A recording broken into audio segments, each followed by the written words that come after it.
Saudações a todos, sou Marcos Marino Babalaô e Calgundá, e esse é o canal do YouTube associado ao blog escrito, chamado www.oromilá-fa.com.br. O link sempre aparece aqui, consulte o blog, porque grande parte das coisas que eu falo aqui tem textos bem mais profundos, bem mais detalhados nesse blog, tá certo? O tema desse vídeo, se você continuar até o final, é claro, eu vou falar sobre o motivo pelo qual nós devemos, ou temos, ou porque nós cultuamos orixás. Tá? Por que é necessário fazer um culto aos orixás?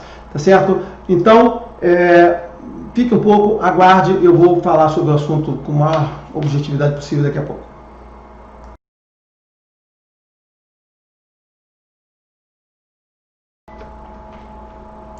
Bom, antes de iniciar, eu queria lembrar a todos o seguinte, eu fiz dois vídeos, né, parte 1 e parte 2, explicando o que era orixá, tá certo, né?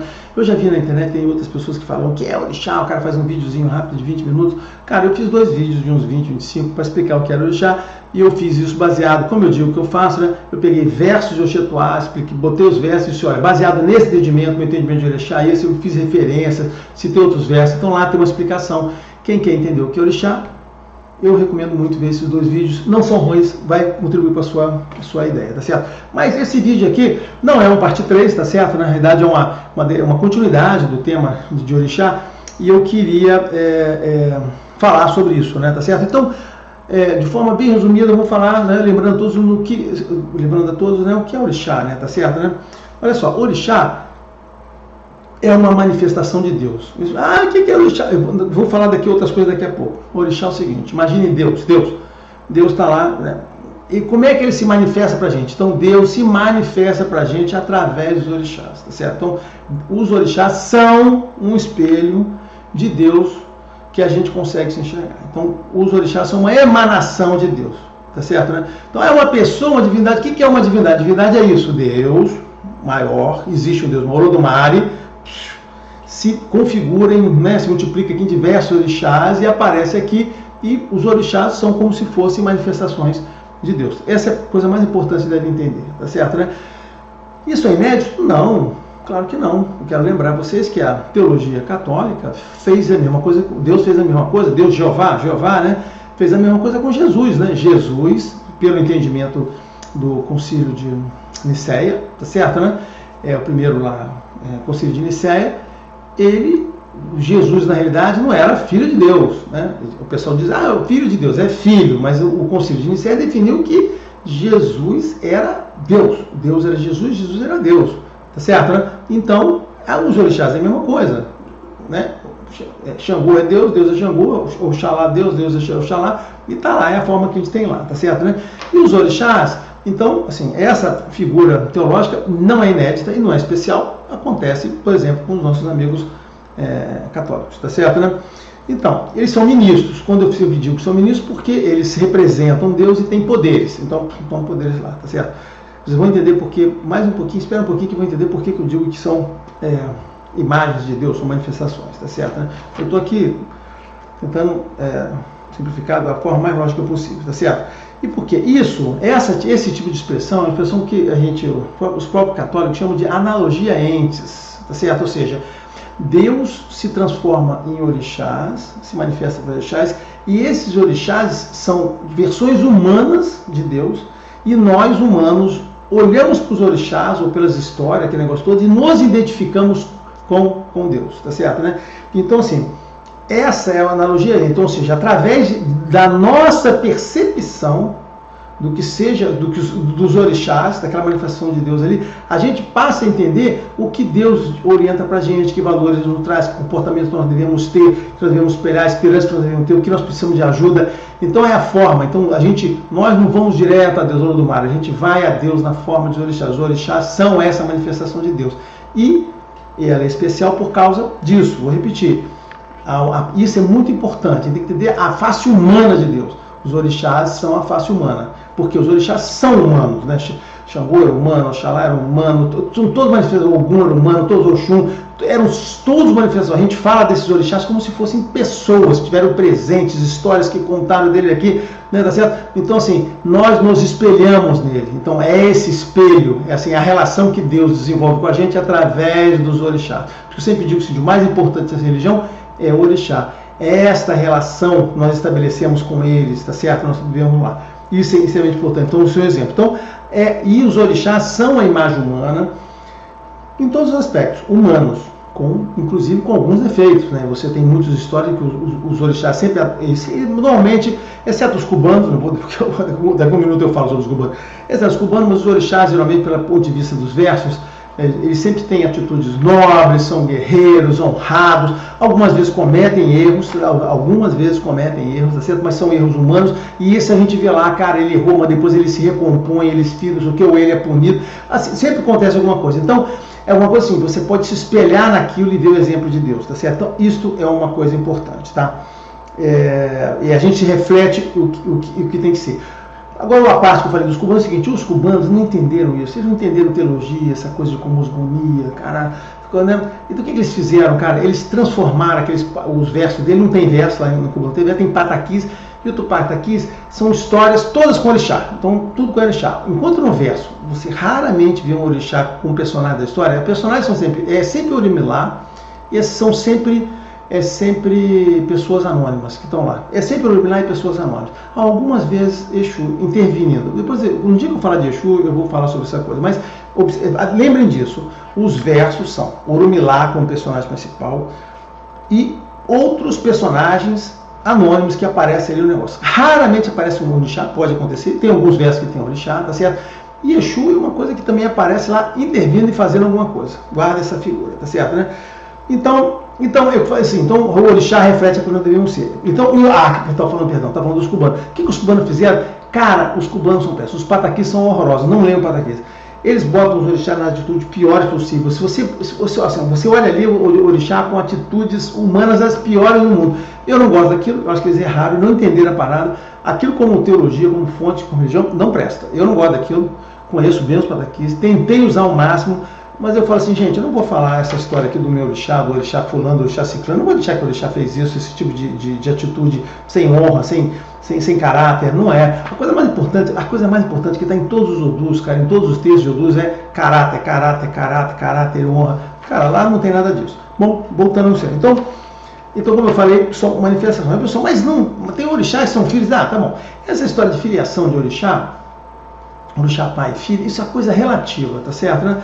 Eu acho que é muito mais uma influência do Jeje, aqui no Brasil, de Jeje que tem esse negócio de filiação, porque o Jeje tem, né? Lá o modelo de religião do Jeje, que é outra religião, ela tem essa coisa pai, filho, mãe, não sei o quê. Mas eu não vi essa coisa se refletida no Brasil. Tudo que eu vi de verso, aí eu falo o seguinte, né? A minha fonte de consulta, minha base são versos. Eu uso religião, versos, pesquisadores que traduzem, que as pessoas falavam, referência, Oriki. Cara, esse negócio de pai e filho, não sei o quê, não vejo lá não.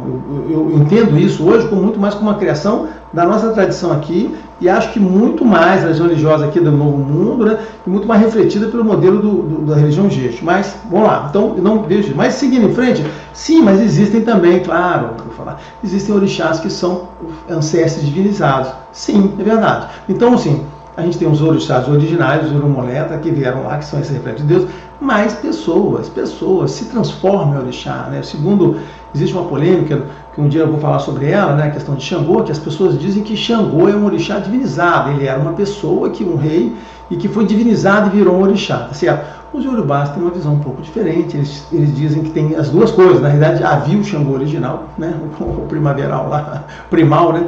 Tá certo? E tem também o Xangô, referência da pessoa que foi divinizada. Mas isso, quando a gente fala de Xangô, eu conto essa história, tá certo?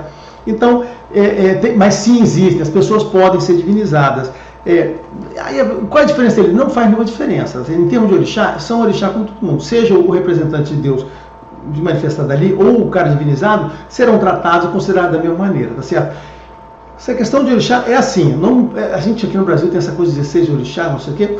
Cara, a quantidade não importa. Não importa se são 100, 200, 300, 400. Nessa religião, na estrutura teológica da religião, a quantidade de orixás não tem a menor relevância. Não tem nenhuma relevância. Tá certo, né? Beleza, vamos lá. Então não faz diferença. Então, ainda falando sobre... Então eu falei dos divinizados, tá certo, né? Já estou chegando no ponto que a gente tem que cultuar, tá? Já estou chegando no ponto. E questão do politeísmo, tá certo? O pessoal, isso então significa que são muitos deuses, é uma religião de muitos deuses. Não é religião de muitos deuses. Politeísmo, isso é um grande engano. eu falo sobre isso também no meu vídeo sobre orixá, o que é orixá, né? Não é politeísta, a politeísmo não é a quantidade de Deus, você pode chamar os orixás de Deus, você pode chamar de que você quiser, João Maria pode achar de... Cara, o nome não importa, vocês são orixás, tá certo? Né? Se você quer chamar de Deus, chama de Deus. A questão do politeísmo não é a quantidade dessas divindades, é a qualidade da relação entre elas. Essa religião que tem um Deus principal e os outros lá, não se caracteriza como politeísmo. Politeísmo você teria que ter vários deuses grandes ali, todos eles dividindo e controlando a natureza. Eu explico isso no vídeo sobre orixá, não vou falar aqui de novo, né? Tá certo, né? E eu queria só lembrar mais uma coisa aqui, né? Uma coisa importante para vocês, que os católicos, essa estrutura que a gente tem de orixá, tá, né? Os católicos também têm, né? Lembra? Lá não é um Deus único, né? Tem o Pai, o Filho e o Espírito Santo. É uma trindade, né? Os católicos têm uma trindade, né? Os católicos, não sei os evangélicos muçulmanos, os judeus são diferentes, né? Ali você tem os santos, né? Os santos são pessoas que ascenderam lá e representam, tanto que as pessoas cultuam o santo. Bom, santo lá. E tem os anjos ainda, né? Os arcanjos, tem gente que cultua os anjos. Então isso tudo fazem parte. Então você vê que lá no lado católico existe uma complexidade de divindades para você se relacionar com elas, tá certo? Coisa que a gente também tem aqui, tá? Você tem a nossa complexidade, tá certo, né? Então só queria falar que isso é um negócio. Agora, porque finalmente, agora como tem um cara que faz vídeos, o que eu vou dizer, agora eu vou começar esse capítulo aqui, esse vídeo, agora que começa. Então assim, no 10º minuto, tá certo? Bom, beleza. Então estamos começando agora o vídeo, são 10 minutos só de introdução e de enrolação. Vamos lá. Então por que nós cultuamos o orixá? Baseado, depois de você falar disso tudo, o negócio todo, 10 minutos de falar, porque nós precisamos de ajuda. Lembra? Deus, eu falei do Oxetuá, no vídeo do Oxetuá, Deus colocou os orixás aqui para nós nos identificarmos com ele, por isso que eu falei essa história, nós nos identificarmos com ele, tá certo?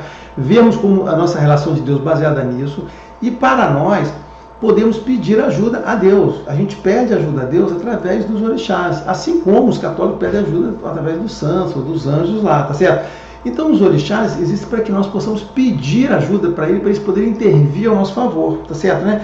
Então, eu queria dizer o seguinte, aí quando a gente precisa de alguma coisa, a gente recorre ao oráculo, que é uma dessas coisas, e esse oráculo, a gente tem a resposta do orixá, talvez seja no oráculo do Candomblé, que você vai lá e tem a resposta dos orixás, o oráculo de Fá, que tem de Orumilá, os orixás também podem estar falando com Orumilá lá, você tem lá. Então a gente tem os orixás porque a gente precisa recorrer. Para que a gente recorre?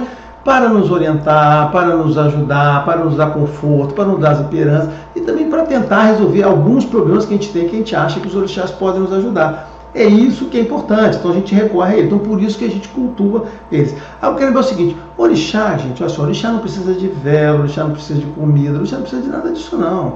Assim, esse modelo, tá certo, de ter um Deus que precisa o tempo todo você cultuando, dizendo que você ama ele, não sei o quê, é um modelo cristão, lembra? Os muçulmanos, ai Deus, você tem que estar o tempo todo dizendo que ele é o maior, que ele tá, você tem que amar ele sobre todas as coisas, os católicos não têm, amar ele sobre todas as coisas, você é o maior, você tem que amar Deus mais do que pai e mãe. Esse é o modelo do cara, eles têm um Deus lá, cara, aquele Deus ancoroso do Antigo Testamento, que ele tem que ser amado, adorado, cultuado. Esse é o modelo dos católicos, cristãos, não é o modelo nosso modelo, Deus não precisa de nada da gente. Deus está aqui para nos ajudar. Aliás, Deus está lá. Botou os orixás aqui para nos ajudar. Então, quando a gente precisa de alguma coisa, nós vamos recorrer a ele. Recorremos ao oráculo, a força das rezas. A reza, a palavra é uma coisa muito importante, é sagrada nessa região. Quando você tem algum problema, você reza. A palavra é importante. Isso está em vários do mês lá, que tem essa coisa. Então, assim, a palavra, a reza, pedir, falar, a palavra tem axé, tá certo, né? A palavra é a principal arma da gente, né? É a palavra.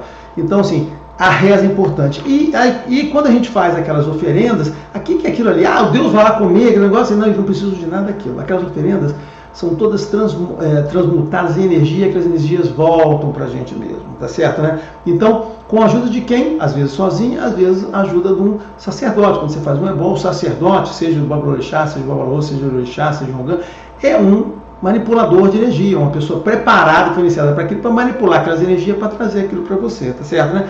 Então, para isso que a gente cultua o orixá. O nosso culto ao orixá, essa ligação, a gente precisa cultuar ele para estar próximo dele, para estar com essa ligação, né? Existem liturgias que se faz na região para você poder se manter sempre ligado. Você está sempre, vamos dizer assim, sempre junto deles, ou eles junto de você está ligado. Essa é uma ligação que, para existir, para ser muito efetivo, você tem que exercitá-la, assim como lá os muçulmanos ficam 5 vezes ao dia rezando, pedindo o mal dos outros o tempo todo, tá certo, né? quem sabe os católicos também, os protestantes ficam botando, os evangélicos, os neopentecostais ficam botando o nomezinho das pessoas na Bíblia. A gente não faz nada disso, a gente vai lá, senta a cabeça, bota o negócio, reza, por não sei o que, pede aos orixás. Então é isso aí. Então é necessária essa reza para isso. Então por que nós cultuamos os orixás?